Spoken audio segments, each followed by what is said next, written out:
here to dwell. A battle in the heart of Alabama caught our attention. Coal miners in one community, they've been on strike now for months.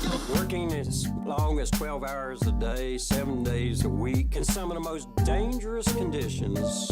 I really think that the labor movement is the single greatest force for democracy in the history of the United States. The story of Alabama is a story of not just resilience, but of militancy. I say no contract, you say no code. No contract, no contract. If we ain't all free, ain't none of us free. You're listening to Alabama's only union talk radio show, The Valley Labor Report, with Adam Keller and Jacob Morrison. Hello, Tennessee Valley. This is the Valley Labor Report. My name is Jacob Morrison. Here's my co-host and fellow agitator, Adam Keller, and we are broadcasting live online and on the radio from the heart of the Tennessee Valley, the Spice Radio studio in Huntsville, Alabama. Today, Richard Quincoces from the Laborers International Union of North America joins to talk about union jobs in North Alabama. Thanksgiving was a couple of days ago, providing needed time off for some, and we deserve more. We talk about what workers and bosses were up to last week in the South, all that and more on today's Valley Labor Report. If you want to be part of the program today, we've got a phone number. The line's not open though. Don't have time for that.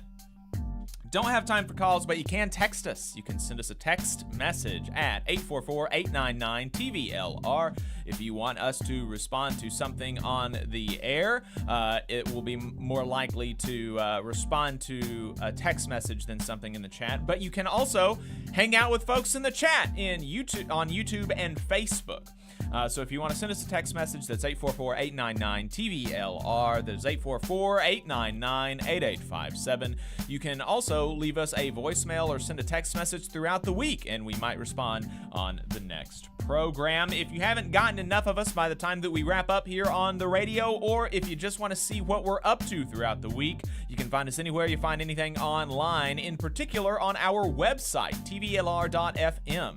You can sign up to our newsletters there and get Last Week in Southern Labor and Boss Watch in your email inbox every single week. We are, of course, also on Twitter, YouTube, TikTok, and Facebook, and other places at the Valley Labor Report. Just a reminder, your support helps us stay on the air. Our largest single source of funding comes directly from our listeners. So if you want to become a sustaining donor to the program or make a one-time donation, you can go to our website at tvlr.fm/donate or buy our merch at tvlr.fm/store. You can also become a patron at patreon.com/the Valley Labor Report. And if you're a member of a union, then please do think about getting your local or international or region or whatever to sponsor the show. You can reach out to us for more details on that.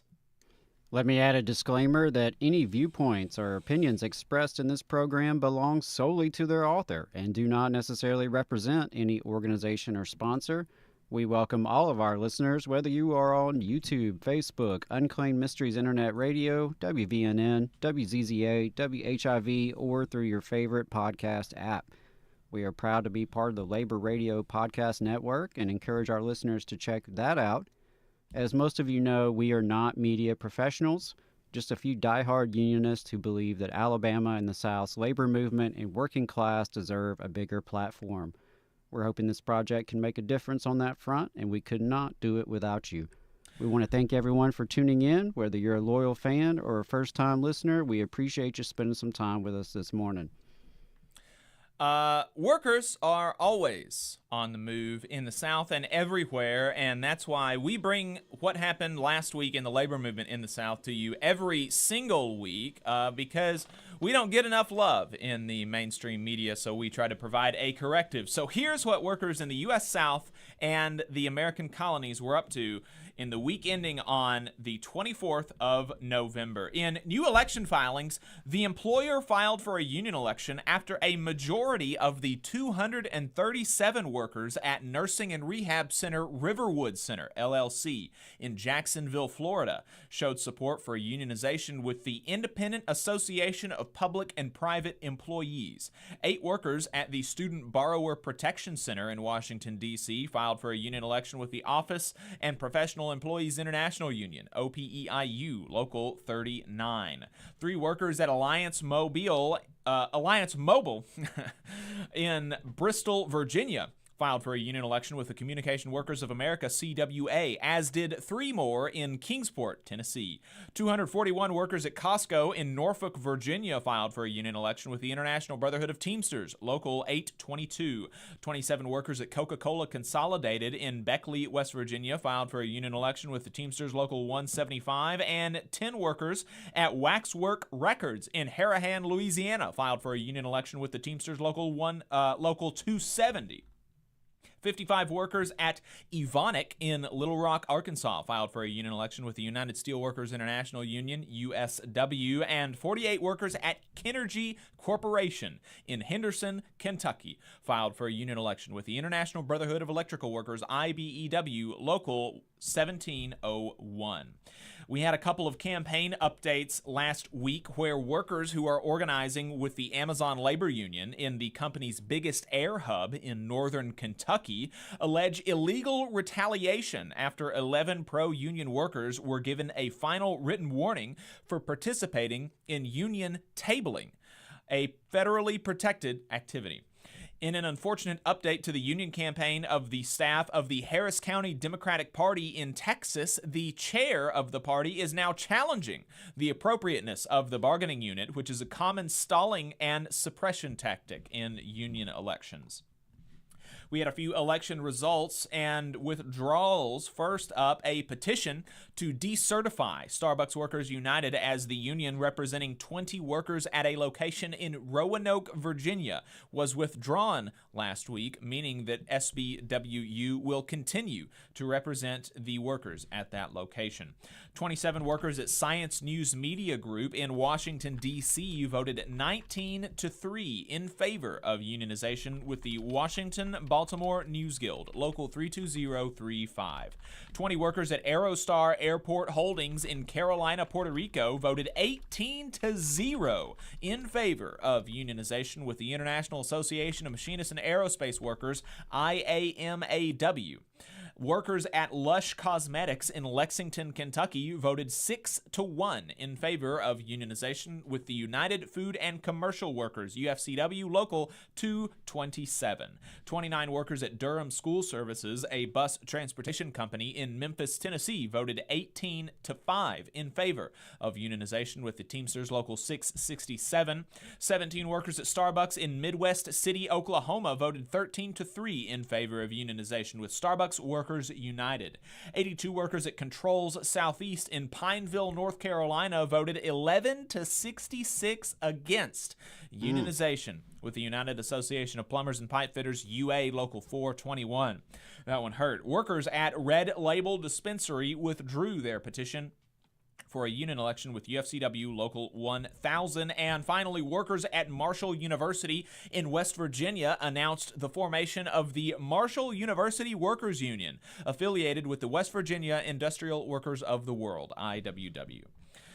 In strikes and bargaining updates, you may have noticed that there were 2 election filings at an Alliance Mobile last week. Well, AT&T is outsourcing their brick-and-mortar retail locations to Alliance in an attempt to get away from unions, in particular the CWA, who represent tens of thousands of their employees nationwide. As you can see, CWA is following them to their outsourcing partner, and they've already won an election at an Alliance mobile store in Selma, Alabama, and they are struggling mightily for a first contract. Their first bargaining session is scheduled for next week. Volkswagen is following the crowd, joining other non-union automakers doling out raises after the UAW contract negotiations. They announced an 11% raise effective in December and a compressed progression schedule beginning in February. The Chattanooga plant, where the UAW conducted a failed union drive several years ago, even put out its own promotional video. Nissan did as well, with an announced 10% raise and tier eliminations. These improvements can be taken away at any time, unlike the UAW's wins at the big three automakers. BCTGM members who manufacture soy protein for IFF in Memphis, Tennessee continue the strike they've been on since June, and Anheuser-Busch walked away from contract negotiations with the Teamsters last week as the union asked for assurances that the brewer will maintain operations across its unionized U.S. facilities, refusing to discuss job security protections for workers. In policy, politics, and legislation, IBEW Local 520 in Texas, Education Austin, and the Austin, Texas Central Labor Council have joined the growing chorus of unions and organizations of working people calling for a ceasefire in Gaza. The American Postal Workers Union has supported a ceasefire for some time, and the national president, Mark Dimmenstein, recently wrote a column for The Nation explaining why he supports a ceasefire and justice for Palestinians as a Jewish labor leader. Alabama's overall infant mortality rate reached the lowest point ever since the state began collecting such data in the 60s. But it's not all good news, as the infant mortality rose for Black Alabamians. The Tennessee Center for Employee Ownership hosted an event discussing new legislation that was recently passed in Tennessee that is designed to help offset the cost of setting up an employee-owned company in the state with tax credits. In the next legislative session, State Senator Paige Wally will be working to get dedicated funding for this work in the governor's budget. And if we missed anything, let us know about your union updates. You can send us a note at tvlr.fm/contact, and you can sign up for our newsletter there as well. We're going to be right back talking to Richard Quincoces with the Laborers International Union about union jobs in North Alabama. Stay tuned. You're listening to the Valley Labor Report. Benefit Architects has proudly supported union members and union-made products for over 35 years.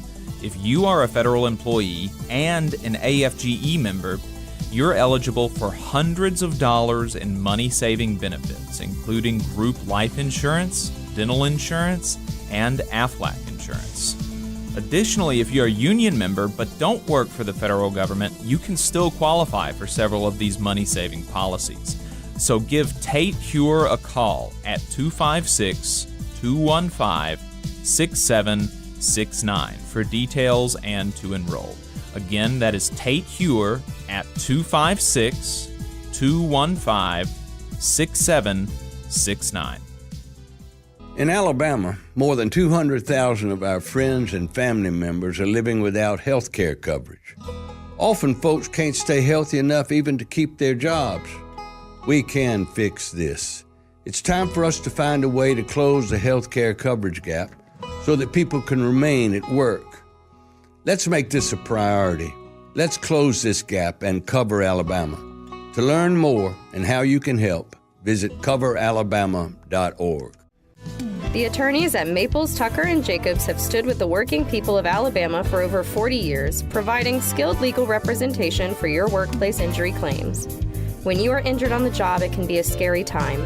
The attorneys at Maples, Tucker & Jacobs have the experience to guide you through the process to make sure that you and your family are properly taken care of and your rights are protected.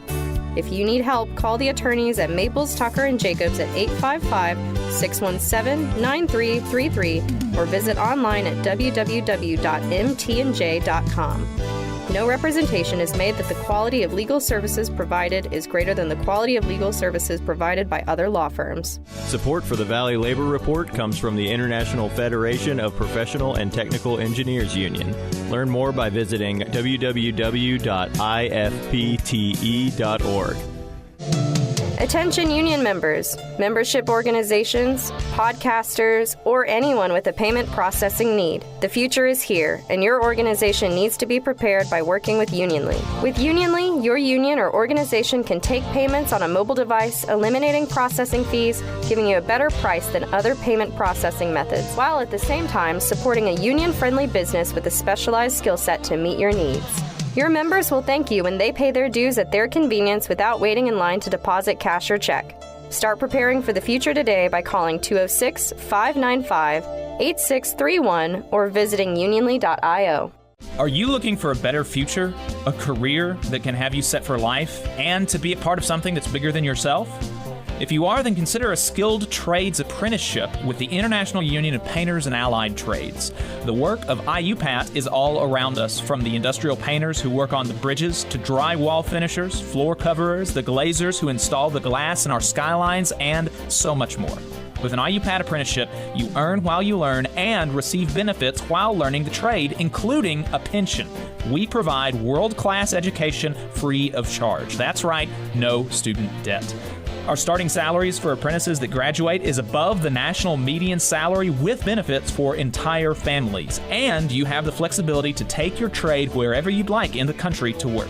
IUPAT District Council 77 covers our entire region, so give Adam Booth a call at 205-603-3142 for more information. Again, that phone number is 205-603-3142. Come build a better future with us today and join IUPAT. I'm attorney Tommy Sinyard. When you've been injured and need help, you need a lawyer who's with you. Sinyard Law. You need attorneys always available to take care of you. Sinyard Law. And keep you in the loop. It's your case. You need to know what's happening. Sinyard Law. And never a charge to meet with us to evaluate your case. Sinyard Law. A new firm, but an old name. One that will stay with you every step of the way. Sinyard Law. The name with proven results. Support for this program is provided by the International Association for Machinists and Aerospace Workers, Local Lodge 44 in Decatur, Alabama. Learn more at iamaw44.org. Come on, you poor workers, good news to you I'll tell, how the good old union has come in here to dwell. Labor creates all wealth should go to labor, and you are listening to the Valley Labor Report. My name is Jacob Morrison, here with my co-host and fellow agitator Adam Keller. Appreciate y'all tuning in. We've got a phone number. The line isn't open, but you can still send us a text message, 844-899-8857. We appreciate everybody joining us in the chat. Jacob Jones and DL Cindero. Jacob says, hoping this stream restores some sanity to me after the holiday. You know, all things considered, I had a great Thanksgiving. We're going to talk about that a little bit more here in a few minutes. DL Cindero says, good morning, comrades, fellow workers. Appreciate that. If you wanted to give y'all this reminder, it's been a while since I've made this plug, but Susan Kang is a professor of political science at John Jay College-CUNY in New York, and she's interviewing Southern workers, all industries, but particularly the private sector, who have participated in a union organizing drive by filing NLRB elections or getting voluntary recognition in the past 5 years. Interviews take 1 hour, are anonymous, and subjects will be compensated $25 for their time. If you qualify for that and are interested, then reach out to her at skang@jjay.cuny.edu. That is skang@jjay.cuny.edu. Richard Quincoces is an international organizer for the Labor's International Union of North America, Local 366, covering our region. Richard, it's been a while since I've been talking to you, trying to get you on the talking about getting you on the show. Appreciate you making the time this morning. Thanks for hanging out with us.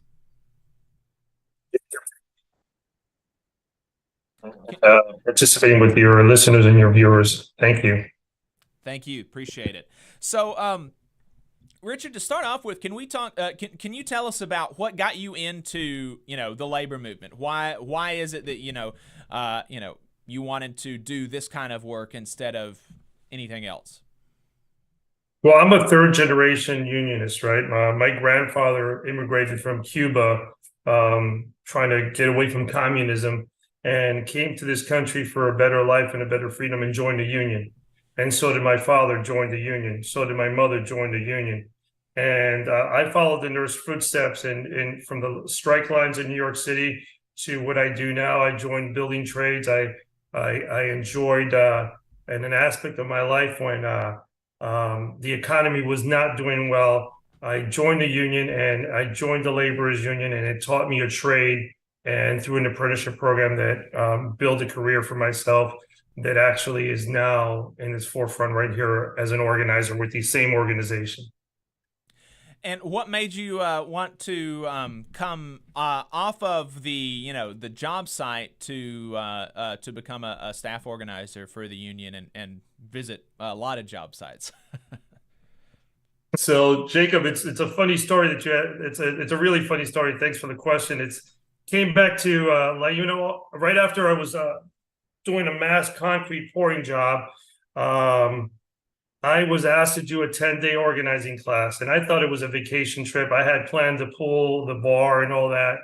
And when I got a reality check that it was a really intense organizing class on stuff that I had no knowledge of as a worker. And when I saw workers out there making $7, $8, $9, $10 an hour doing the same thing that I was doing under my union contract, it kind of pissed me off and kind of activated me, right, to an activist. So I believe it's more of servicing our members and servicing our communities and servicing the workers and building a future workforce is what I love to do.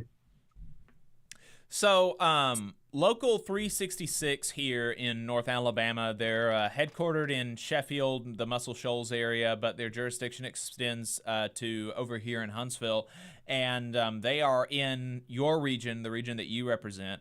What do Local 366 members do around here? Well, Local 366 members do construction work. We pretty much service TVA. A lot of our members work near Athens at the Brownsbury nuclear power plant. And we're building with this new infrastructure law that came in from the Biden administration. We're building back Alabama through infrastructure, right? And building back through education and training and sending folks off to a career path to a better future. So we're generally general construction workers and nuclear workers. And so Browns Ferry is kind of the hub of most of your members around here? Browns Ferry and any TVA subdivision office or whatever project that we'll be doing, that'll be our major contractor out there. But we're building good relationships with solar farms in the area, and we're trying to build back better relationships and try to get more market share growth in that area. I saw that there was a tri-trade solar agreement, and we didn't. You mentioned solar, and it made me think of this. We didn't talk about this yesterday, so I don't know how much you know about it. But I understand that LIUNA, the IBEW, and there was one other union that did like this engineers, the operating engineers. Correct. Gotcha. Yeah. Can you talk to us about that agreement and what that does for organizing in the solar industry for the trade unions? Well, it makes it easier, right? The three locals, the three unions that would actually be doing the work have come together to organize the portion of the groundwork, the electrical work, and the moving of equipment work, which would be the operating engineers with the cranes and all that. It's a huge partnership. It's an agreement. It's going to be nationwide, and it's going to be pretty much easy to use here in the state of Alabama. So it's going to be something that's going to be in a way that we can all work together between the three trade unions to build better capacity and infrastructure and gaining these projects. Yeah, I was really excited when I saw that, and one other thing that it does is it kind of helps to kind of redefine or make sure that everybody understands, like, okay, where are we going? What's the game plan, so folks aren't stepping on each other's toes, and that's always good, because there's so much work to be done. There's not really a whole lot of sense in stepping on each other's toes when there's so many workers to organize. So I really liked seeing that agreement when it came out. And you mentioned that really the thing that kind of activated you to turned you into from a union member who kind of generally appreciated unionism, recognized that it helped you, into somebody that was passionate and some like a unionist, capital U, an activist, was seeing people doing the exact same work for a fraction of what you were making, doing the same job. And we know that we've gone over studies here on the show that have talked about how construction industry workers are actually something like 40% of them are on some form of public assistance. They have a higher rate of utilizing public assistance than the national average, and that's not true for union construction workers. Union construction workers actually make above the at or above the national median income. People who go through a 4-year trade union apprenticeship actually make as much as somebody who has a college degree, and then they also don't have the debt.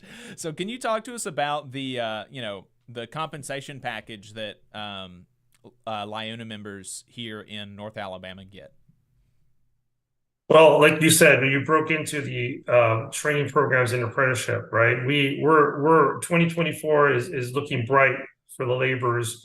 We are pushing forward on a national campaign of Labor's Rising, which is an organizing campaign, which right now we're at 550,000 members strong. Our national president wants us to take it to 1 million. And that's our, it's a bold and strong organizing plan, and we're up for the task, right? And what is that right now? Concentrating in more apprenticeship hours. Apprenticeship program is going to be running through not only our Sheffield office, but we also have a hub in Huntsville. We're going to be organizing straight in Alabama. Compensation, hey, look, I talked to relatives. My father's been retired for 30 years and been earning that union pension for over 30 years, right? We have one of the best pensions in the building trades, if not the best. Our insurance plans are amazing. So, our benefit package is something that will make your family strong and is going to give you a stability to be proud of. I saw this as a gain. When I first started, I was on my own business and I was fine. I thought, worrying day by day. But when I started getting that and seeing that pension plan grow and grow and grow, makes me feel way better now than I did back then. Seeing now like that. Thanks. Yeah. What is the hourly wage? The scale for folks here in North Alabama. I'm not sure if you know exactly because you got a lot of locals in your jurisdiction, so I don't know. Yeah, maybe something like a ballpark. Yeah, between $17 to $21 an hour is our ballpark. Depending, nuclear workers make a little bit more. And the pension is really, that's really something that's kind of like really outside of the norm for, jobs today. Most jobs, you're gonna, if you get any kind of retirement at all, any kind of retirement plan, it's going to be a 401k. Can you talk to us about the difference between a pension and a 401k, and why, what you really want is the pension? Yeah. So you're the employer is putting money into your pension plan. So you're putting money into your pension. So to build it's built on multiple people, putting money into this bank. This bank is not going to go anywhere, right? 401k is a savings account, right? It's pretty much money that you can put in from some employers might match, some employers might not match, right? A 401k is nothing like a pension plan. A pension plan is something that you can be very reliable on at the moment of retirement. So that's pretty much what it's defined benefit versus defined contribution is really the easiest way to think about it. And it's you don't want to have to be close to retirement and then something like 2008 happen again and you have to put retirement off for a few years. It's really the 401k is really one of the biggest scams that's been sold to the American people. But you mentioned that training and building out your apprenticeship program is something that that the laborers are going to be doing not only here in Huntsville and North Alabama, but nationwide. I mean, I had no idea about that. The goal to take your membership from 550,000 to 1 million. I mean, that is that's huge. That would not only be good for the laborers, but for all of the labor movement. We talk so much on the show about how a rising tide lifts all boats, and if y'all can do something like double your membership, that's going to be great, and it's going to require a lot of work. And a big part of that work, you said, is going to be building out your apprenticeship program. What does that look like? I'm a senior in high school, let's say, and I come to you, I sign up, I get accepted into the apprenticeship program. Okay, what's next? Well, look, first step is to go to our website, LaUniLocal366.com, or call our local at 256-383-2466 just to get the ball rolling, right? Once a person applies and gets into our training program, what is that going to look like? Well, you're going to be doing hours in the classroom, and you're going to be doing hours at the workplace, right?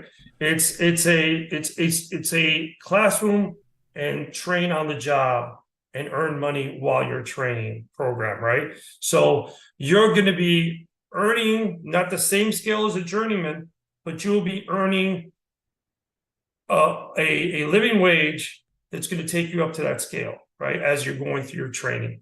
And there's going to be concrete placement classes, flagging classes, scaffold building classes, rigging classes, grade checking classes, forklift classes. We just gave a fence class recently on a general construction class. So we're upping our training classes for Alabama. And why is that? The plan is to build back Alabama with infrastructure strong, and build it back with a trained workforce, with workforce development and education. Our average construction worker right now, averaging in his mid 50s right now. So how long is that going to last? So we need to up that training and make folks understand that, hey, look, college is not it for everybody.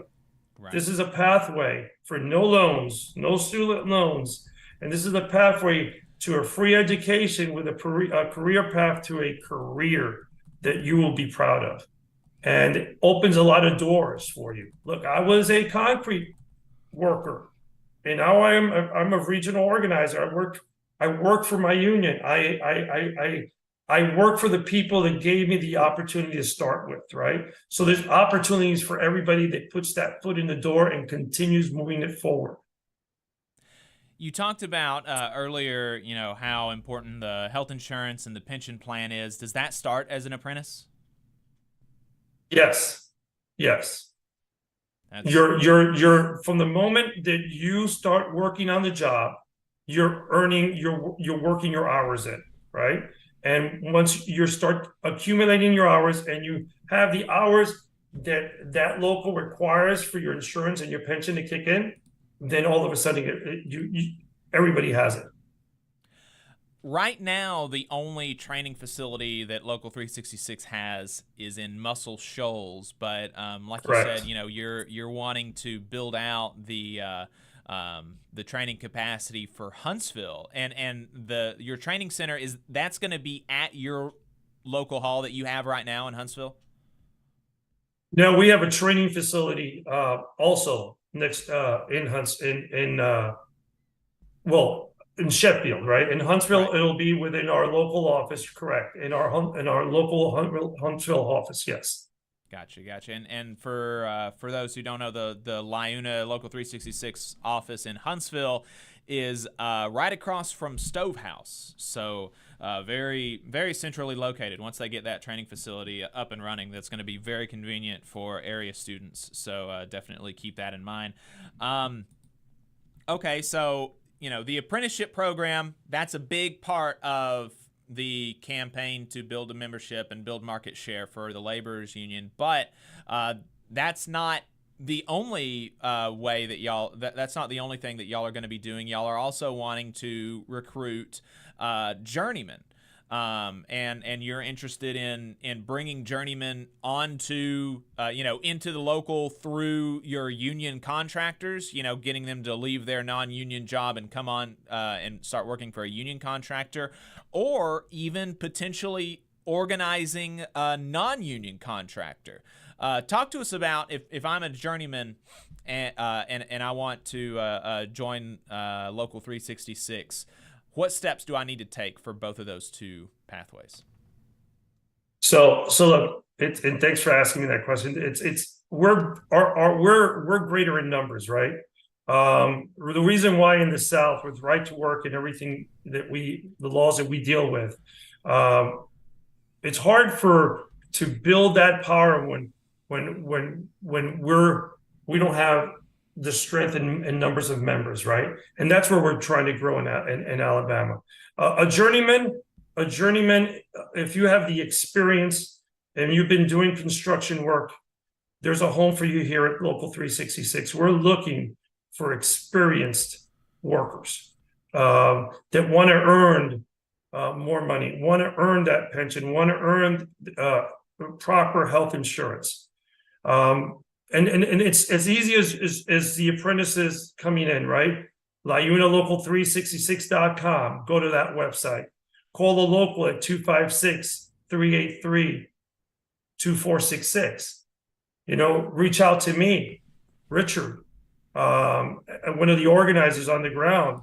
And hey, it's as easy as that phone call to come in, show us the whatever certifications you may have, whatever OSHA training you have, and then whatever you don't have in training, we'll give it to you. Pretty simple, sounds to me. Richard Quincoces, regional organizer for the Laborers International Union of North America. Is there anything else that you want to make sure that our audience, you want to leave our audience with before we let you go? Sure. No, and thank you again for having me here on your station. I just wanted to say, look, unions are important, especially in Alabama, especially in the construction industry. We need to, all that fake information out there about labor unions, and labor unions are out for working people to defend your salaries, your wages, and your pension plans and your insurance. All we're worried about is for a better future for your family. I'm a living example of this. My family is a living example of this through my grandfather, father, mother, and myself. And just give it an opportunity, give it a shot. If you're a journeyman that have no knowledge of labor unions, come call me, visit me, and we'll have that discussion. And join our family to a career that you will not regret of following through. Thank you. All right. Richard, appreciate your time. Thanks so much, Richard. Appreciate you. Thank you. All right. Richard Quincoces, Laborers International Union of North America, Local 366. Make sure you check that out. Yeah, absolutely. Especially those of you who are, looking at a new career path, or if you know people who need a new career path, if you high school student, you have children, have young grandchildren, someone who maybe is looking for a second career, right? Mm-hmm. Whatever you've been doing isn't working out for you. You want to give something else a shot. Check them out. Really consider giving them a shot. And if you know people working in the construction industry, definitely send them to LIUNA. It's really important that these jobs be good union jobs, that they provide that good health care and pension and benefits that folks need when they do this important work. Yeah.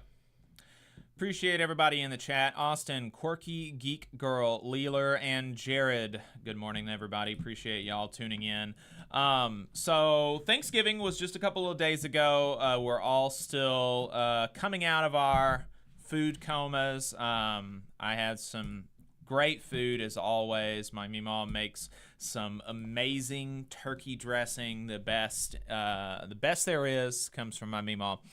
And had a good Thanksgiving. Really enjoyed the time spent with with my family, with my family and my wife's family. We had a really, really bad scare with my granddaddy. Thought he had a stroke, and it's looking more like he just fainted because of low blood pressure. He's still in the hospital right now, but that happened. I mean, that was really scary. We had just finished eating. We were all still sitting at the table, hadn't even got to dessert yet, and he starts having this episode, and so that was really scary. And that, along with there was an article in Jacobin magazine titled "Americans want more time to spend with their loved ones. Capitalism doesn't let them," and that's we absolutely should have more time than we do to spend with our families before it's too late. And even, outside of, before it's too late, but just generally speaking, we should have more free time, and we can do with that whatever we will, instead of spending so much of our lives making a profit for somebody else. So this article really got me thinking, and there's a lot of good information in it. Again, Americans want more time to spend with their loved ones, and capitalism doesn't let them, by Liza Featherstone in Jacobin magazine. So she talks about how, you've got this annual, clickbait really about the stress of the holidays and how to talk about politics at the Thanksgiving, the dinner table. And, here's one hot tip. Don't. That's always good advice.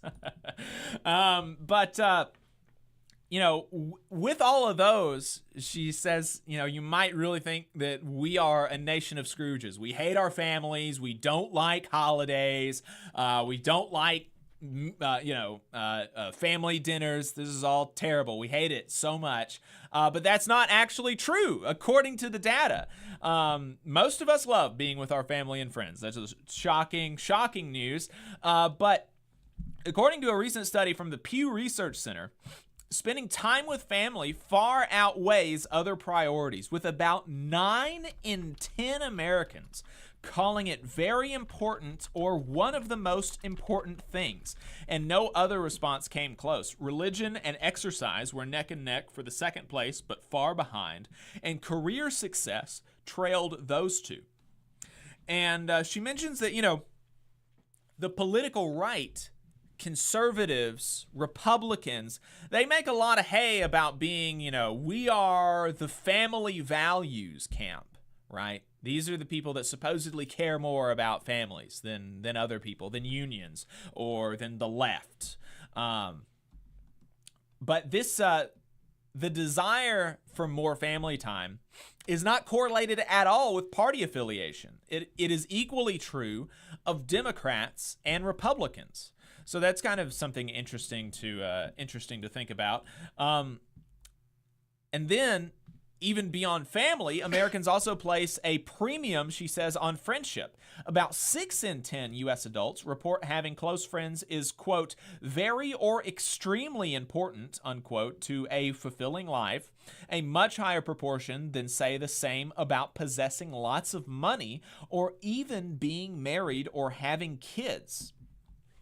And so these are things that Americans, that working people self-report as rating very highly on, the importance scale. We think that all of these things are really important. We think that it's important for a good life to spend time with our family, to have close friends, to spend time with our friends, and all of this kind of stuff. But our economic system undervalues those priorities by a lot.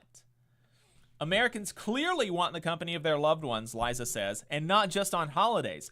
But we are overstressed and overworked compared to our peer countries. According to a report from the International Labor Organization on work-life balance, Americans are on the clock for hundreds of hours more per year than our counterparts in Germany, and more than any of the other 5 rich countries in the survey: Australia, the UK, Sweden, Belgium, and France. So,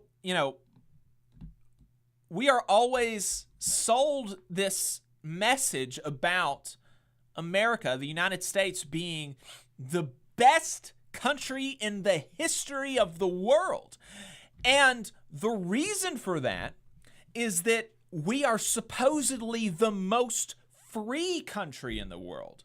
Right? That's the thing about America that the people, the real, America boosters, that they say the reason that we're the best country is that we are the most free country. And yet, in literally the most, quantifiable metric of freedom, freedom, when I think of freedom, I think, how much time do I have to do what I want?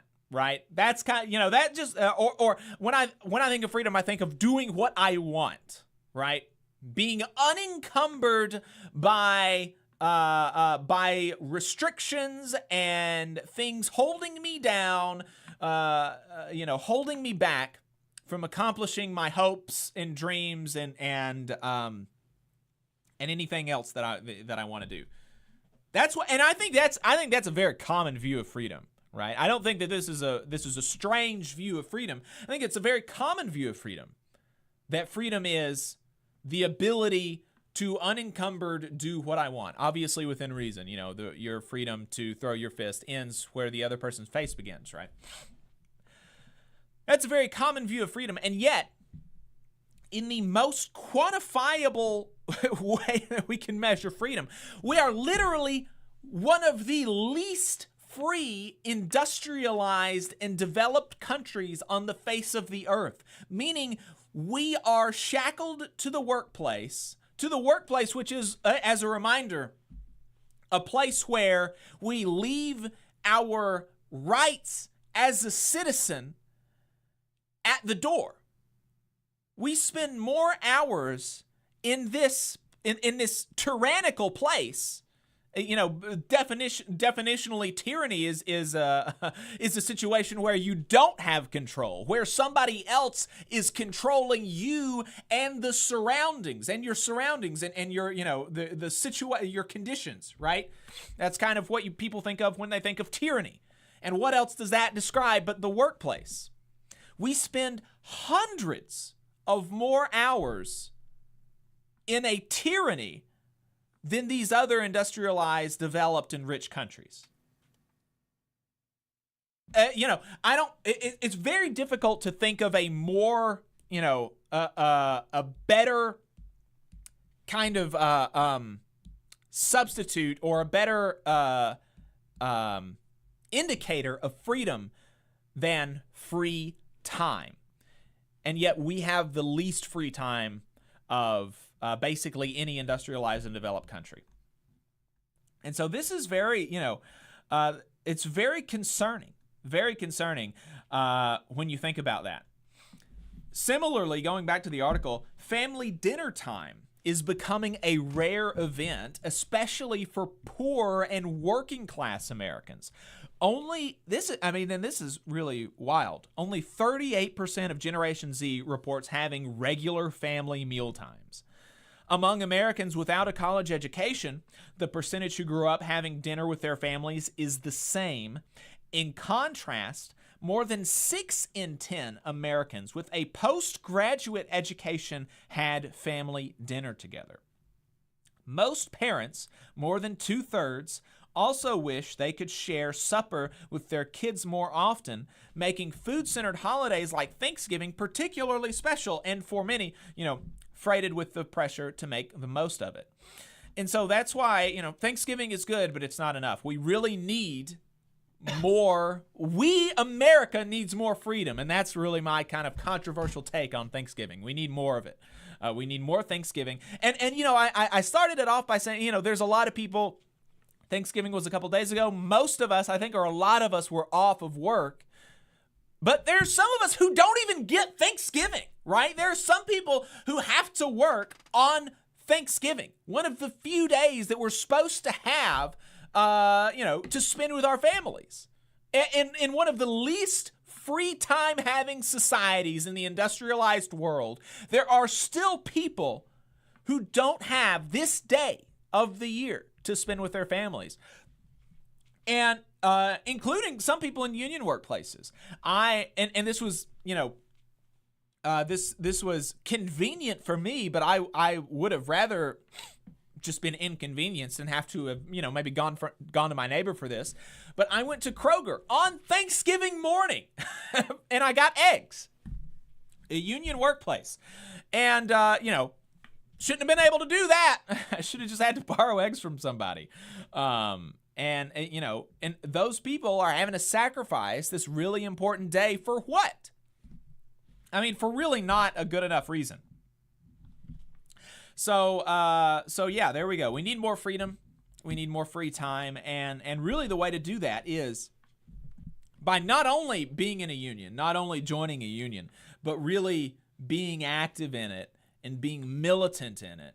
And and pushing for more freedom. Yeah, absolutely. Because the bosses don't give it to us. Absolutely. I think I couldn't agree more. We need more freedom. We need more time with our families. We need to be able to spend that time when we have it. And I agree, organizing is going to be the way we get there. I think we need a shorter work week personally. That was a demand of the labor movement.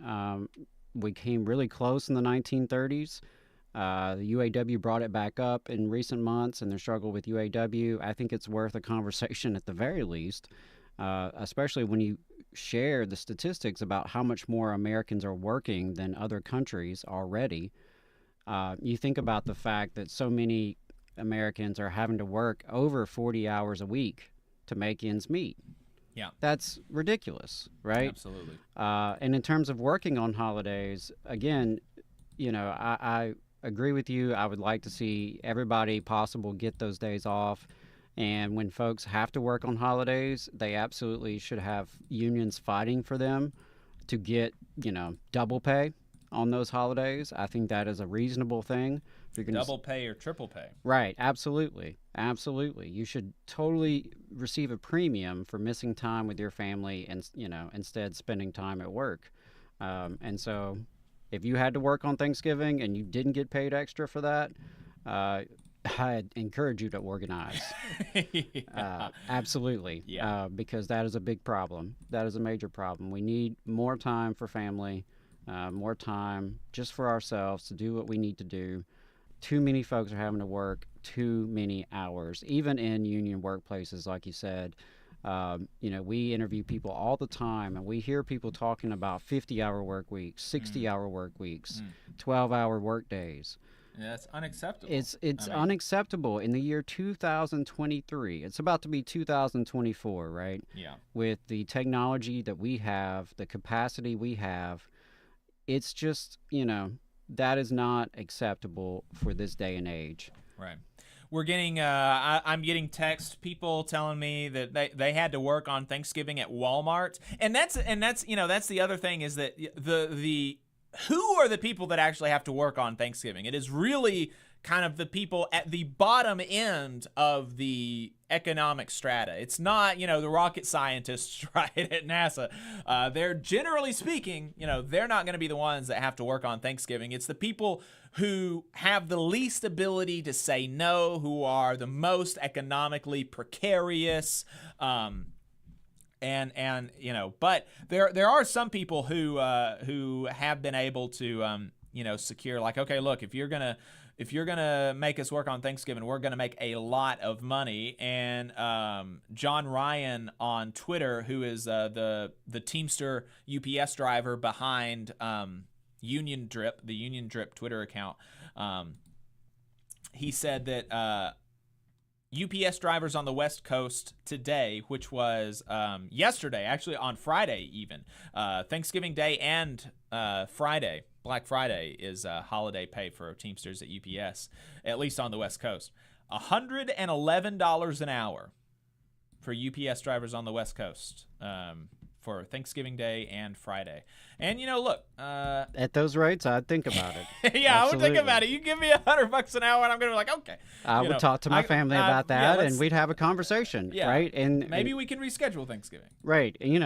Make it worth people's time. Make it worth them making that sacrifice, because if they do have to rearrange their entire schedule with their family, that is a sacrifice that they're making. And you wouldn't put them to work if you weren't going to profit off their labor that day, right? If it was not profitable for them to work on that day, then you would just let them have the day off.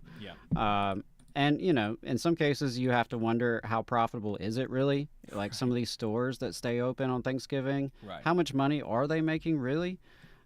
Is it really worth it? But again, when they see workers as expendable, so they're not concerned about the Walmart workers and the Kroger workers and whether or not they've missed time with their families. Because the bosses and the shareholders, they have time with their families whenever they want it. Speaking of holidays, we had a high holiday on Thursday, and we've got another high holiday today for people in the South, the last day of the college football season. Regular season, I should clarify. Regular season, right? There will be the conference championships and the bowls, of course. That's always a wonderful time. Yeah, but it's the last day of the regular college football season. The Iron Bowl is happening here in a bit. Southern Miss is playing their last game at 11. And so in observance of this high holy day, we are canceling overtime. I hope people can forgive us for that.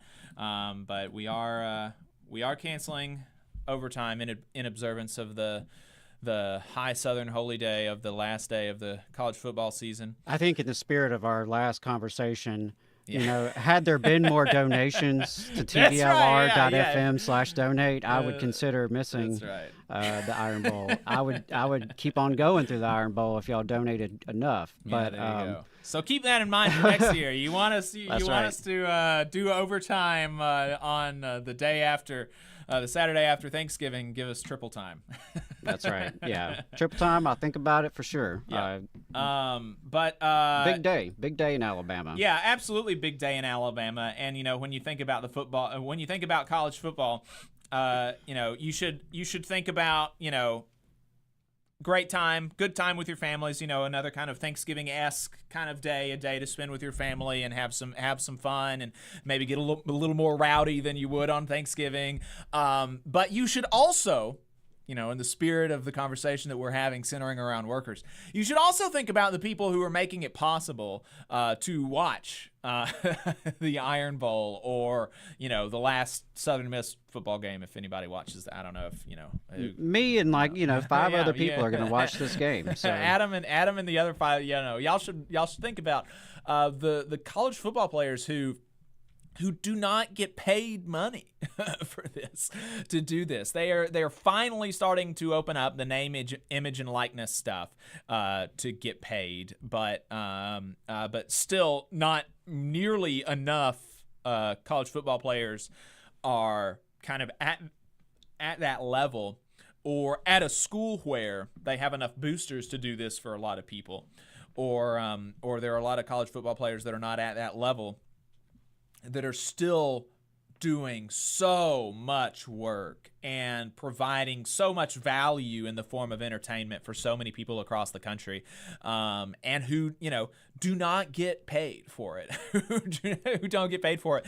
And it's not even like this is, college football is not a hazardous activity, right? I mean, there's some sports that it's really not, there's not a lot of safety issues involved in some sports. Maybe what's the one where they like throw a puck on salt? Is that curling? I don't imagine there's a lot of injuries in curling, right? But I think if it brings a lot of value to a college, they should get paid for the value that they create, obviously. But I don't imagine there's a whole lot of value created there, and I don't imagine that there's a whole lot of risk there. Okay, so that's we can set aside those sports, but at least for this discussion, but college football is so dangerous. The incidence of CTE is so high. Permanent brain damage, and then for a lot of the only very, very few, like single-digit percentages of college football players go on to play in the NFL. But then, even for the ones who have NFL prospects, right, who can expect to get, a huge, multi-million-dollar contracts after they get out of college, every year that they play college football, every time they get on the field, they're like risking everything, their whole career, because they could get injured and be knocked out of commission. And then what are they going to do for the rest of their life? Right. It's just, they absolutely, and especially at Southern universities like Alabama or Auburn, where the college football players bring in tens of millions of dollars a year. Where the head football coach is the highest paid public employee in the state, the idea that we could have the people that are actually, playing the game and actually creating the value not be making any money is so absurd that it's difficult to kind of wrap your mind around. And that's why college football players should take advantage of the recent NLRB ruling that says they are employees and they have the right to unionize under the National Labor Relations Act, and collectively bargain with the NCAA and get that bag, because somebody, the question is not, is there a bag that somebody is taking home, right? The only question is who's getting it.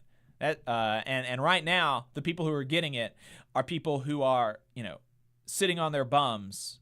Right. And, not really producing the value. They just own things. So yeah, college football players, you gotta unionize. Yeah, I would say so. I would encourage the players to organize, because I think collectively they'll get a better deal than what they're going to get otherwise. Yeah. If they just leave themselves kind of at the mercy of the NCAA, of the colleges, of the TV networks, because they are a huge player here. Right. I mean, this is a multi-billion-dollar industry. Yeah. Like you said, there is a bag there. And a lot of folks are making a lot of money, even down into the coaches. The average coach in FBS, in, Division 1A football, I believe the average salary is $3.5 million, plus, perks that are much more generous than any other, worker is going to receive anywhere else, Right. And, that's not even the grossest inequality, right? At least the coaches are performing work. Right. They are working and bringing value, right? And there's no dispute that someone like Nick Saban has brought tremendous value to the University of Alabama and arguably the state of Alabama. And, there's a reason why Nick Saban's more popular than any politician here. But, there is so much money being made, and the folks who are actually putting their bodies at risk to create this entertainment for us, they're being left out. And while I think there's, we've seen it loosen up with transfer rules, and we've seen it loosen up with the NIL, the name, image, likeness. And so there's more money floating around. There's more player autonomy, ostensibly. And to his credit, Nick Saban has been, he's been really good on the issue, is my understanding. Yeah, I mean, some coaches have been very negative about the idea of players receiving any compensation whatsoever. I think Dabo Swinney out at Clemson has been one of those. But, aside from that, though, I think it really is important that they organize collectively. There is such inequities within college football, which is not a surprise, right? Sports often mirrors society. So there's no, we live in a starkly unequal, inequitable society and economy. So, of course, college football landscape looks similar. And you have universities like Alabama and Ohio State that are these huge mega industries with their athletic programs. But then you have a lot of other colleges that are barely breaking even. You have a lot of colleges and universities that are trying to keep up this arms race, and they really can't afford to. They're putting money in athletics when they probably should be spending it on, academics, which is supposedly the reason they're all there. So there's just a lot of issues there, but I think the collective organization of the players is the best path forward for them to get the best possible deal. Because what I would like to see, as someone who's been watching college football my entire life, and as problematic as it is, I still love it and I still enjoy it. I'd like to see the players have something similar to what we see in the NFL and professional leagues, where they have a unionized workforce that secures a, league-wide collective bargaining agreement that recognizes that there are different talent levels, and some players bring more value than others, but that everyone gets, a decent deal. Everyone can be provided for in terms of health and benefits and safety. And, again, without that, you don't have a voice. Yep. And that's how so many workers in this country are living their lives in this economy, is without that voice. No voice in the workplace over their wages, their benefits, their safety, their conditions. And that's not acceptable. Workers have to organize, and I would encourage the college football players to do the same. Yep. All right, let's go ahead and take a break. We'll be right back with Boss Watch. Stay tuned, folks. Don't go anywhere. In Alabama, more than 200,000 of our friends and neighbors are living without health care coverage. Often folks can't stay healthy enough to keep their jobs. We need to fix this. Let's close the health care coverage gap. To learn more, visit coveralabama.org. Support for this program also comes from the Iron Workers, Local 477. So if you are looking for contractors with lower than average EMR and TRIR, they tell me that if you need to know what those mean, then you will. Or if you need to supplement a workforce at any level for any amount of time, short or long term, if you need iron workers that come trained and certified at no extra cost, or if you need workers from superintendent down to general laborer, and you're looking to start work on a project, or you're unhappy with your current contractor situation, you need to call my friend Jeb Miles with the Ironworkers Local 477. They only work with the best in the business, vetted contractors, and can do all kinds of jobs, from roofing to steel and bridge erection, from welding to heavy rigging, from structural repairs to machinery alignment, and much more. They supply manpower on 4 of the 5 largest projects in North Alabama, so you know they're legit.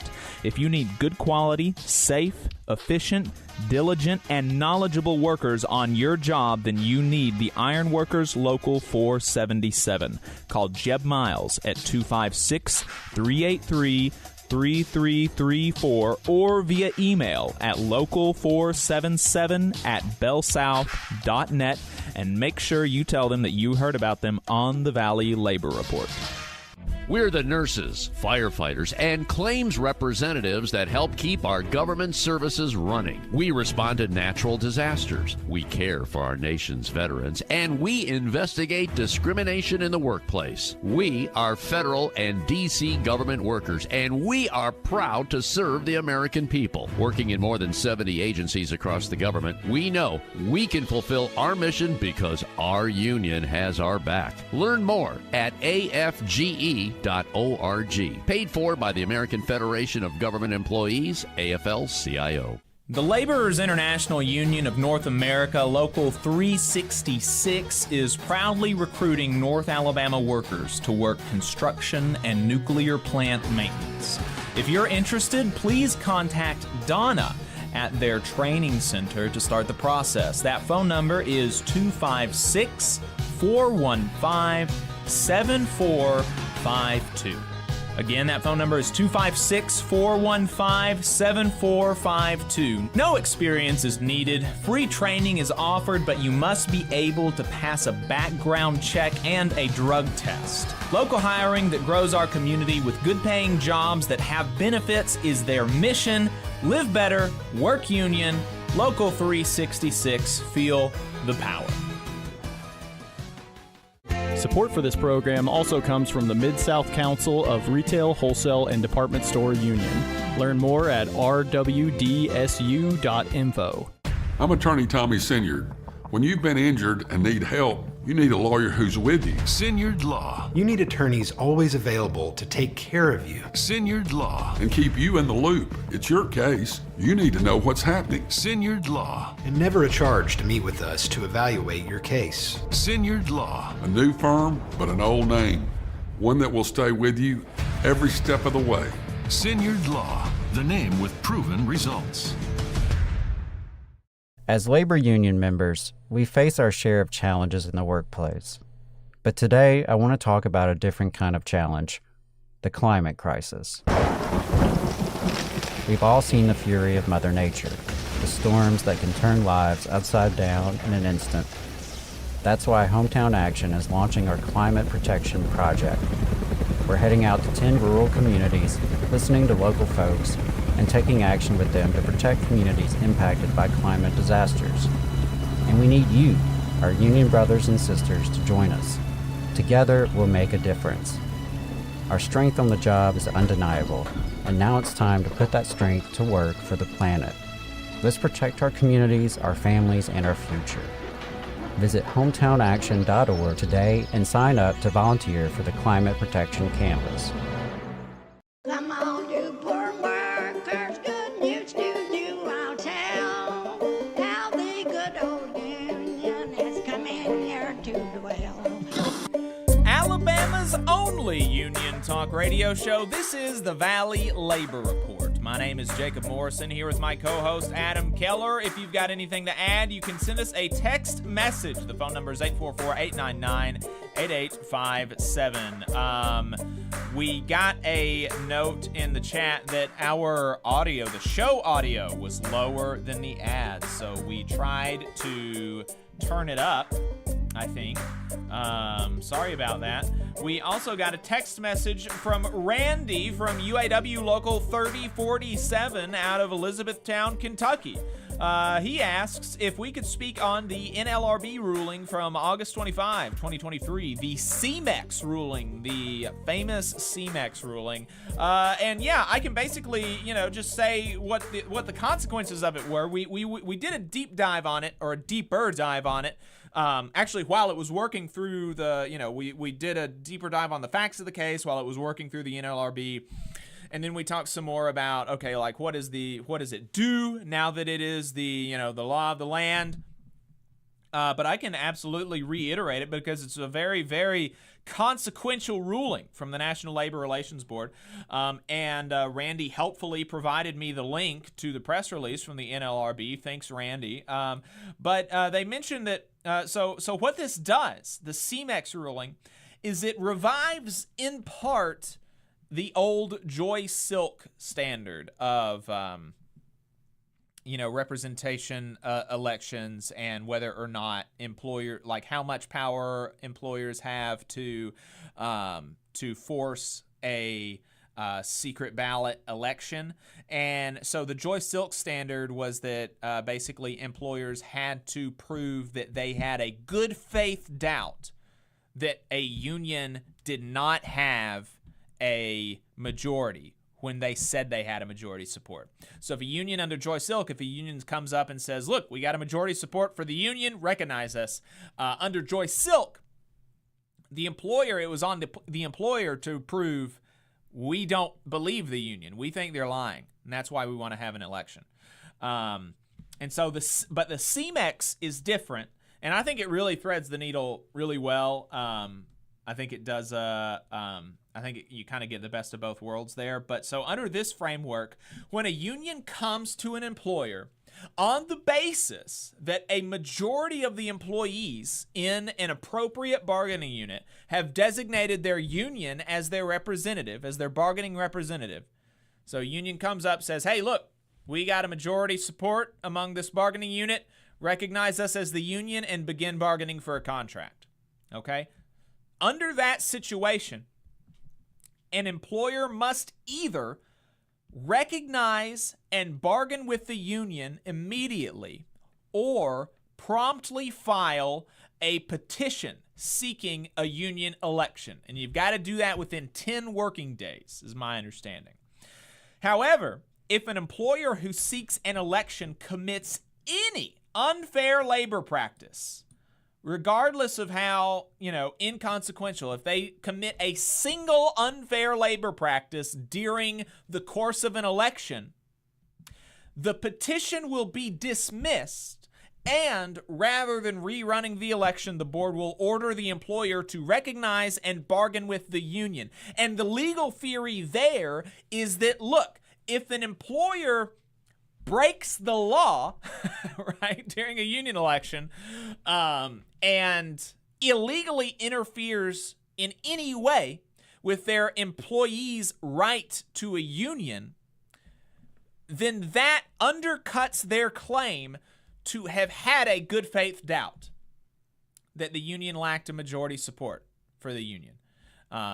And so then the theory says basically, like, look, the employer was only acting in bad faith when they asked for an election. They knew the union had majority support among the bargaining unit, and so because of your lawlessness and bad faith, you have to recognize the union. You got to bargain with it. That's the new CMEX standard, and it's great.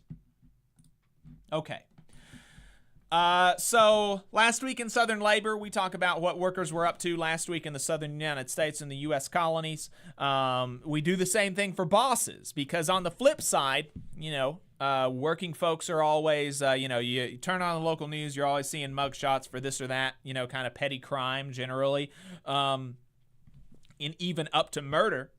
And bosses are doing that kind of stuff all the time, but you don't see their mugshots on the news, so we're going to do what little we can to correct that. So here are the illegal activities of Southern bosses on the week ending on November 24th. Starting in Georgia, Papa John's Pizza will pay $175,000 and provide other relief to settle a disability discrimination lawsuit filed by the U.S. Equal Employment Opportunity Commission, the federal agency announced last week. According to the lawsuit, in early 2020, Michael Barnes applied for a job at his local Papa John's restaurant in Athens, Georgia, after hearing from a friend that the company hired individuals with vision impairments. Barnes, who is legally blind and relies on his service dog for his commute, reached out to the local store manager and applied for a job. Barnes was hired but could not start until his accommodation request to bring his service dog was formally granted by Papa John's. Papa John's denied Barnes's accommodation request and fired him before he worked a single shift. That conduct violates the Americans with Disability Act, and so the EEOC filed suit in U.S. District Court after first attempting to reach a pre-litigation settlement. Under the 2-year consent decree that resolved the lawsuit, Papa John's will pay $175,000 in monetary damages to Barnes.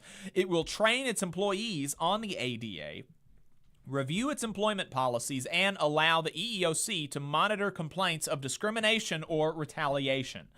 Carla Gilbride, the EEOC's general counsel, says not allowing blind and visually impaired people to travel to and from work in the way that affords them confidence and independence is akin to telling sighted workers who rely on the flexibility and independence of driving that they may not travel to work by car. Heading over to South Carolina, a U.S. Department of Labor investigation has recovered $140,000 in back wages from a Spartanburg, North Carolina nursing home health care provider that wrongly exempted 29 employees from overtime and failed to pay them proper wages in violation of federal regulations. The department's Wage and Hour Division investigators found that Appella Health Management, operating as Spartanburg Regional Healthcare System, listed some occupational therapy and physical therapy assistants as overtime exempt and paid them on a per visit rate when, in fact, they did not meet the duties test for learned professionals. By doing so, the employer violated the Fair Labor Standards Act by not paying the additional time and a half rate for hours over 40 in a work week. Appella Health also failed to maintain records of hours worked by the affected workers. To use the learned professional employee overtime exemption, employers must meet several criteria and cannot apply the criteria randomly, said Wage and Hour Division District Director Jamie Benefiel in Columbia, South Carolina. The Department of Labor is determined to protect the rights of the nation's healthcare workers, people who provide vital services to those in need and who deserve to be paid all of their legal wages and benefits in return for their hard work. Rounding it out in Florida, a global manufacturer of industrial gas could have prevented a May 2023 explosion in High Springs, Florida, that severely injured several employees by following required operating procedures in the manufacturing process, a U.S. Department of Labor investigation has found. After the explosion at Air Liquid Advanced Materials Incorporated, investigators with the department's Occupational and Safety and Health Administration initiated an inspection at the manufacturer site where diborane, a toxic, colorless, and pyrophoric gas, is produced, distilled, mixed, and transferred. OSHA determined the explosion occurred as a 25-year-old product technician used a heat gun to transfer gas from an aluminum source cylinder to a steel cylinder. The blast propelled the worker through the building's wall, causing severe injuries. They were flown to UF Shands Hospital's trauma center and treated for brain injuries, third-degree burns, and a leg amputation. 4 other workers also suffered various injuries and were treated at the hospital. In addition, first responders aiding in the employees' rescue suffered chemical burns to their hands and were also taken to the hospital's burn center. After its investigation, OSHA cited Air Liquid Advanced Metals for willfully exposing workers to fire and explosion hazards by requiring them to use equipment not intrinsically safe in the presence of flammable chemicals and vapors. The agency also cited the employer for 12 serious violations, including the following: not removing equipment in hazardous locations with ignitable or combustible properties of specific gases, vapors, dust, or fibers present, and not classifying buildings as process safety management sites properly and documenting that equipment complied with recognized good engineering practices. OSHA proposed about $200,000 in penalties to address the safety violations found in the investigation. And the company has 15 business days from receipt of the citations and penalties to comply, to request an informal conference with OSHA, or contest the findings. We have a few dishonorable mentions. The city of Livingston, Kentucky was under an evacuation order for most of Thanksgiving as a result of a derailed CSX freight train carrying sulfur that was breached, resulting in a chemical fire and a coating of the county in a mixture of sulfur dioxide and smoke from the fire. Residents said that you couldn't see 3 feet in front of your face. The U.S. Department of Labor assessed 2 North Carolina employers, McClenny Farms and Francisco Valaldez, $140,000 in penalties after its investigation found they victimized non-immigrant farm workers by shortchanging 65 workers' wages and by trying to intimidate and seizing their passports. In addition to those penalties, the agency recovered about $100,000 in stolen wages from not meeting the federal minimum wage and from denying payment for the workers' first week on the job. The U.S. Department of Justice filed a complaint on behalf of the EPA against Chameleon LLC and Gary V. Lane to address violations of the Clean Water Act involving unauthorized discharges of dredged or fill material into wetlands adjacent to tributaries of the Chickahominy and Pamunkey rivers in Ashland, Virginia. So that's it for Boss Watch.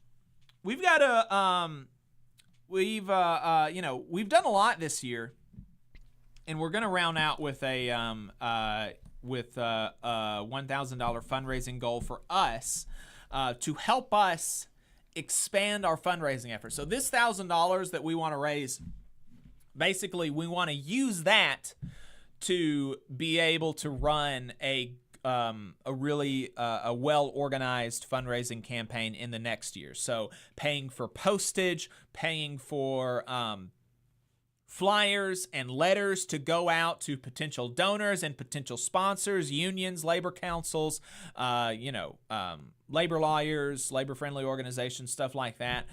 That's what we want to use this $1,000 for, to be able to fund a fundraising campaign to start the year in 2024.